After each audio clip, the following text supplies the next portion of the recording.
Walter model पढ़ते हैं।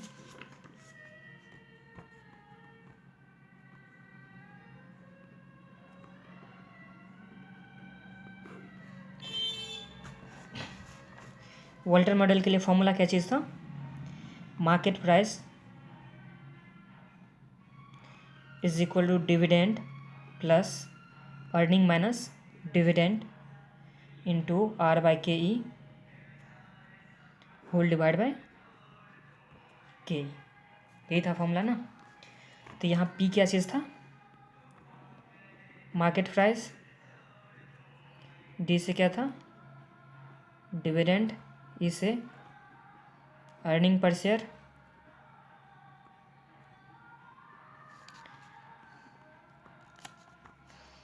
यहाँ आर क्या होता है? इंटरनल रेट ऑफ रिटर्न या return on investment.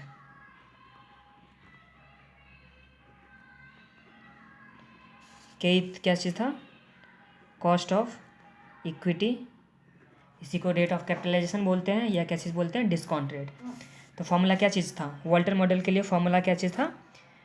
P is equal to dividend plus earning minus dividend. Earning minus dividend क्या हो जाता है? Earning minus dividend.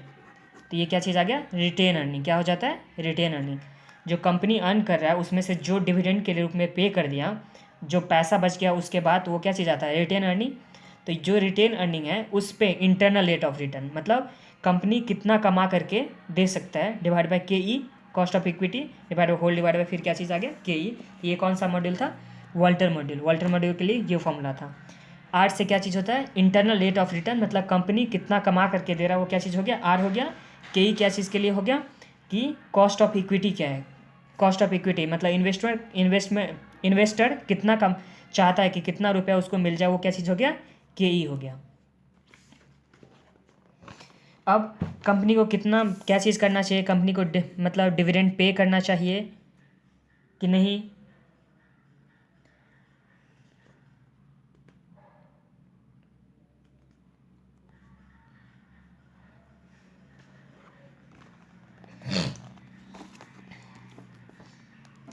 कंपनी जब आर क्या चीज़ है? ग्रेटर देन के ई, मतलब कंपनी ज़्यादा कमा करके दे रही क्या चीज़ से? के ई से ज़्यादा कमा करके दे रहा है, तो क्या चीज़ होना चाहिए? डिविडेंड पे नहीं करना चाहिए। डिविडेंड पे नहीं करना चाहिए तो कंपनी के पास ही पैसा रहेगा तो वहाँ पे ग्रोथ होगा। जब आर इज इक्वल टू के ई रहेगा तो उस टाइम में पे भी कर सकता है या नहीं भी पे करेगा, तभी कोई फ़र्क नहीं पड़ने वाला है। लेकिन जब आर क्या चीज़ है? लेस देन के ई, मतलब इन्वेस्टर जो है ज़्यादा कमा सकता है, कंपनी ज़्यादा कम कमा करके दे रहा है, तो उस टाइम में सारा का सारा क्या चीज़ देना चाहिए? डिविडेंड के रूप में पे कर देना चाहिए। इसका एक एग्जांपल से समझते हैं।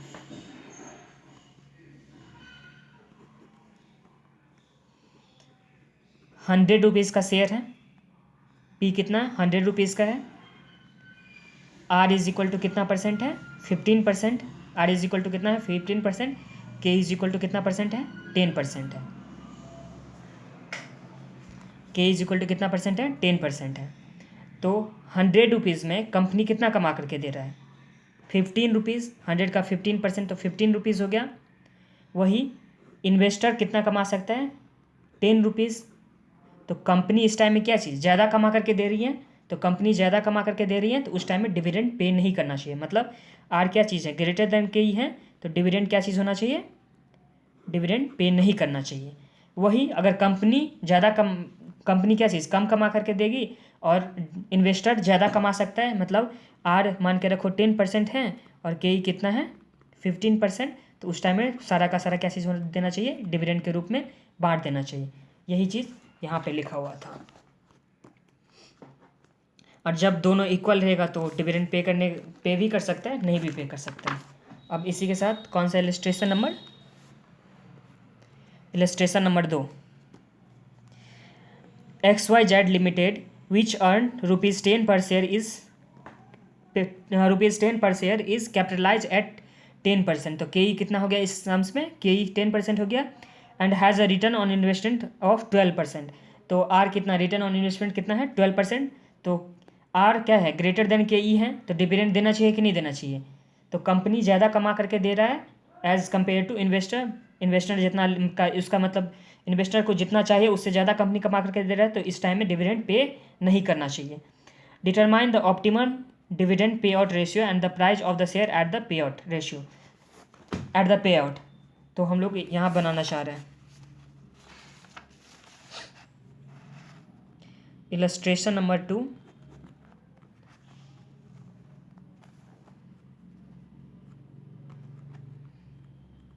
अर्निंग कितना है कंपनी का, ₹10।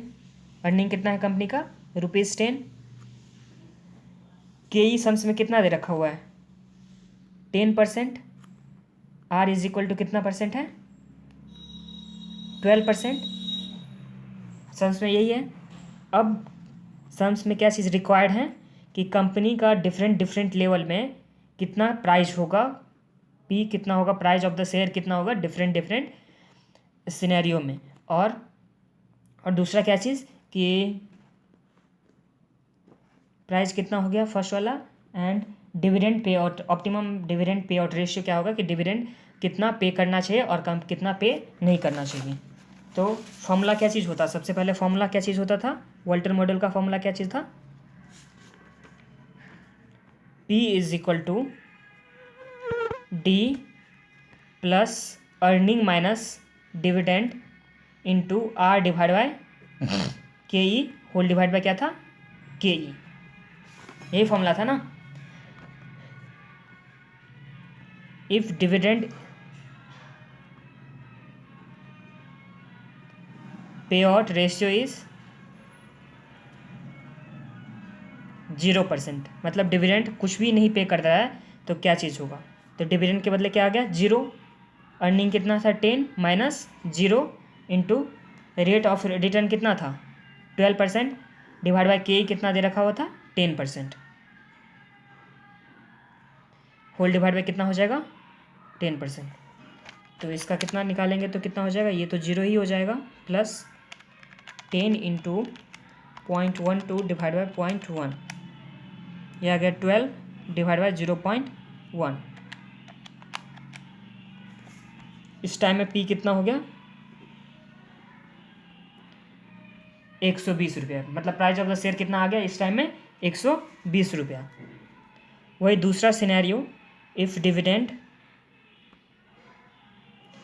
पे आउट 25%, तो जब डिविडेंड पे आउट कितना होगा 25%, तो अर्निंग कितना है, सॉरी डिविडेंड कितना जाएगा अर्निंग का 25% प्लस अर्निंग माइनस डिविडेंड कितना आ गया 10 का 25% इंटू रेट कितना है 12 divide by 0.10 whole divide by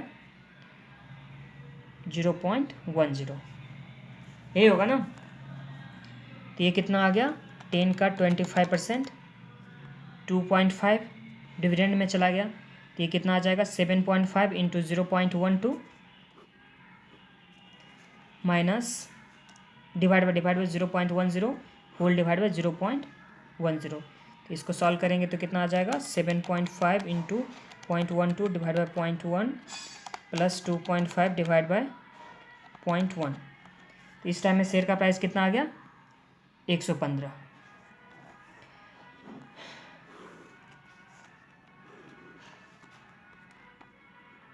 if पे आउट 50% एक बार मान लेते हैं, और इफ पे आउट 100% मान लेते हैं, तो 10 इंटू 50% आ जाएगा, प्लस 10 माइनस 50% कितना हो गया 10 का 5 into 0.12 divide by 0.10 whole divide by 0.10। तो इसको सॉल्व करेंगे तो कितना आ गया 5 into 0.12 divide by 0.1 plus 5 divide by 0.1। तो इस टाइम में कितना आ जाएगा शेयर का प्राइस 110 रुपया। इस टाइम में 100% पे कर रहा है तो पूरा डिविडेंड के रूप में चला जाएगा। अर्निंग 100 माइनस डिविडेंड भी 10 into 0.12 divide by 0.10 whole divide by 0.10। तो इस टाइम में कितना आ जाएगा 10 बाई 0.1, तो 10 डिवाइड बाई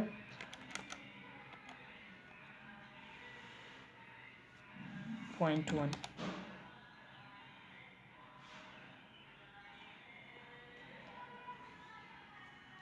तो इस टाइम में कितना आ गया,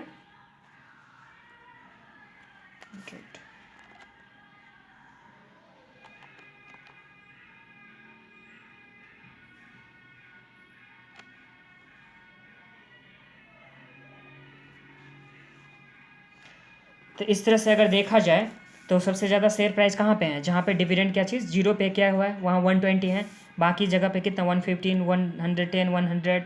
अगर 75% पे जाएंगे तो इस टाइम में कितना आ जाता है, ये पे आउट अगर 75% अगर जाएगा तो कितना आ जाएगा, 110 आ जाएगा शेयर प्राइस, 105 आ जाएगा share price.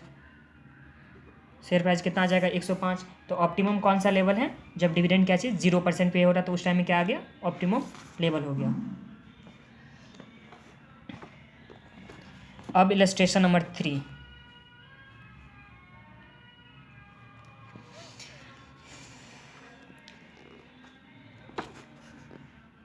The following figure are collected from the annual report of XYZ limited.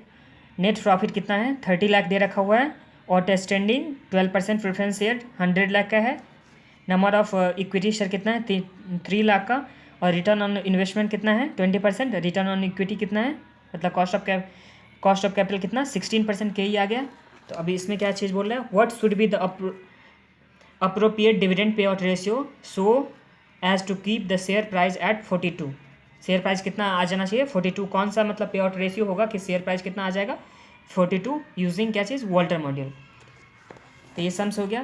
Profit कितना था 30 लाख था, जिसमें से प्रेफरेंस शेयर माइनस होगा, प्रेफरेंस डिविडेंड माइनस हो जाएगा, फिर इस तरह से अर्निंग पर शेयर आ जाएगा divide by number of equity share करके, फिर उसके बाद हम लोग निकालते हैं।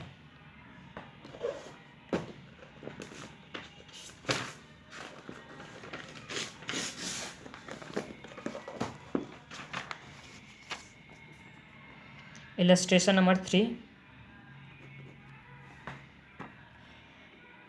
नेट प्रॉफिट कितना दे रखा है कंपनी का 30 lakh, minus preference dividend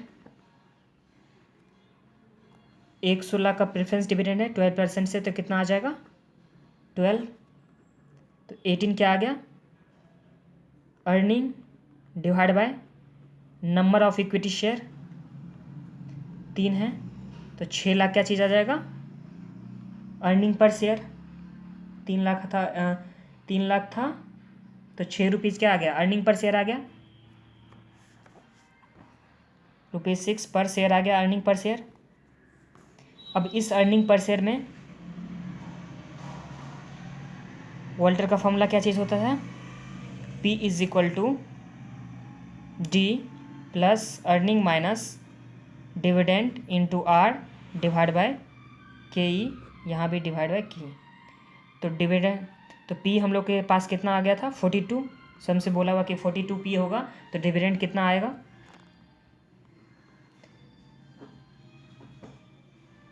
D plus earning कितना था 6 माइनस D इंटू R कितना परसेंट है 20%, divide by 16% whole divide by 16%। तो 42 into 16 is equal to D plus 0.2 divide by 0.16, 0.125 आ गया इंटू 6, तो 7.5 plus 1.25 D,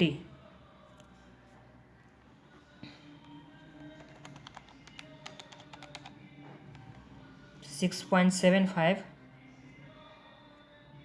minus 6.72 minus 7.5 is equal to 2.25 D।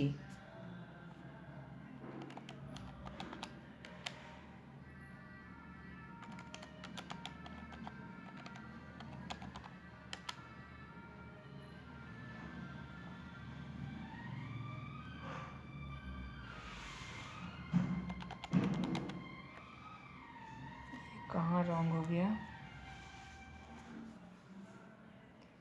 Equal to